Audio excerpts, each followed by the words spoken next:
Hi students, तो आज का हमारा टॉपिक है composition of matter.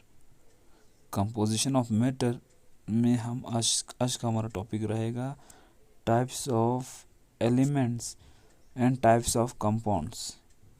Types of elements और टाइप्स ऑफ कंपाउंड समझने के लिए हम एक छोटा सा एक्टिविटीज़ कर लेता है। उस एक्टिविटीज़ के लिए हमें चाहिए कुछ ठीक है, आयरन नील्स, एल्युमिनियम वायर्स और coil, some piece of coils, और जो है सैंड पेपर भी चाहिए। अब हम आगे करता क्या है कि इनको, और हमें साथ साथ में एक हमर भी चाहिए। अब हम इनके साथ क्या करेगा, एक एक्टिविटीज़ करेगा।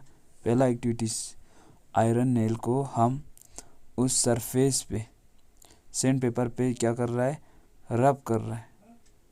तो क्या ये शाइन होगा या नहीं होगा? अगर हम उसको हमर से इसको मारेगा तो क्या वो फ्लैटन होगा या ब्रेक होगा? तो उसके हिसाब से हमें रिस्पॉन्स देना। आयरन नेल, नो, शाइन तो नहीं होगा। हाँ, पर वो जो है फ्लैटन या ब्रेक हो सकता है। फ्लैटन हो सकता है, किसी चीज़ को मारने से प्लेन हो सकता है, मेलेबिलिटी उससे कहा जाता है। कॉपर वायर शाइन हो सकता है और वो फ्लैटन भी हो सकता है। एल्युमिनियम वायर सेम प्रोसेस, वो शाइनिंग भी हो सकता है और फ्लैटन और ब्रेक भी हो सकता है। कॉइल पीस, कॉइल तो चमकता नहीं है, ठीक है, तो कॉइल तो शाइनिंग तो नहीं होगा, पर वो ब्रेक ज़रूर होगा हमर के मारने के बाद, ठीक है। तो कॉइल पीस भी क्या होगा हमारे लिए, यस, यहाँ वो ब्रेक होता है। ये एक्टिविटीज़ था छोटा सा। अब जैसे कि हमने यहाँ पे बात किया आयरन का, कॉपर का, एल्युमिनियम का और कार्बन का, तो हम उनका बात कर रहा था। इसमें हमने ये समझा कि जो आयरन है, ठीक है, जो कॉपर है, ये एल्युमिनियम है, ये लास्टर है, प्लेननेस है, मेलेबिलिटी इसके अंदर होता है और ब्रिटलनेस होता है। लस्टर आपको मालूम है भाई, ये चमक, यानी इसमें शाइनिंग आ सकता है। लस्टर यानी शाइनिंग को कहा जाता है। मेलेबिलिटी यानी जब आप उस किसी चीज़ को मारता है, मारने के बाद वो जो है प्लेन हो जाता है, प्लेन। और ब्रिटलनेस यानी ब्रिटल, यानी जब आप किसी भी चीज़ को मारता है तो वो टूट जाता है। अब आपको पता है एलिमेंट दो किस्म का होता है, ये तो हमने ऑलरेडी डिस्कस कर चुका है कि मेटल एंड नॉन मेटल। ये ना एलिमेंट्स का हमने टाइप्स ऑफ एलिमेंट्स के बारे में पढ़ा था। और इसमें और एक होता है, जैसे कि मान लो फिलहाल मेटल और नॉन मेटल है, और एक होता है मेटलाइट।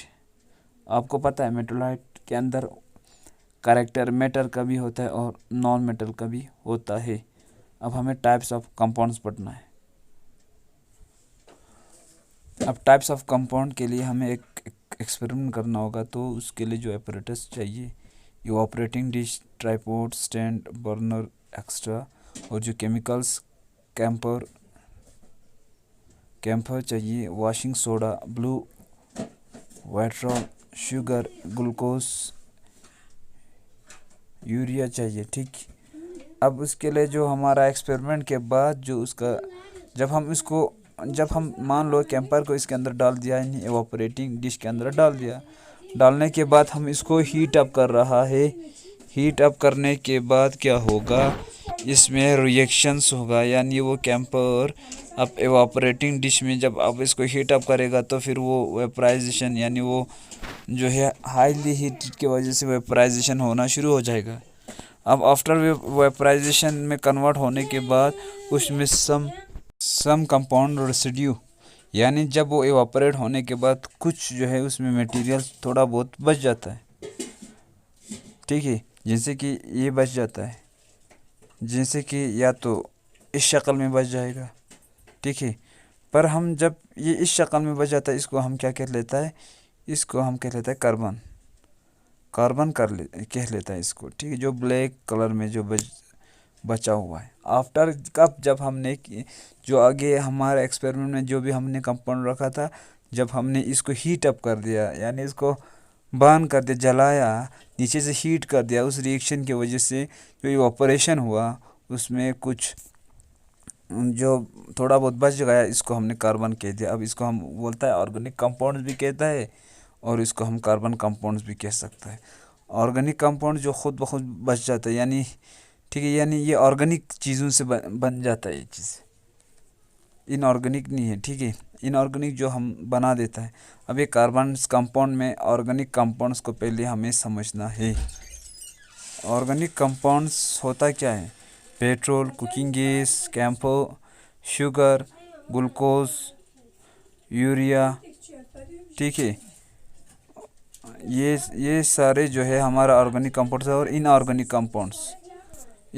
Compounds compound that decompose on strong heating to leave a residue behind are called inorganic compounds.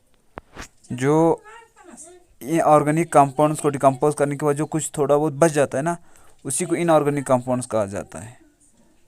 Common salt, soda, rust, blue water, limestone.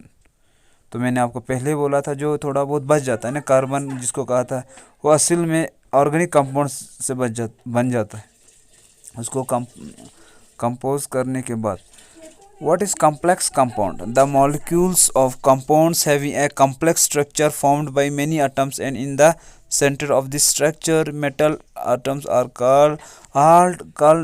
also include,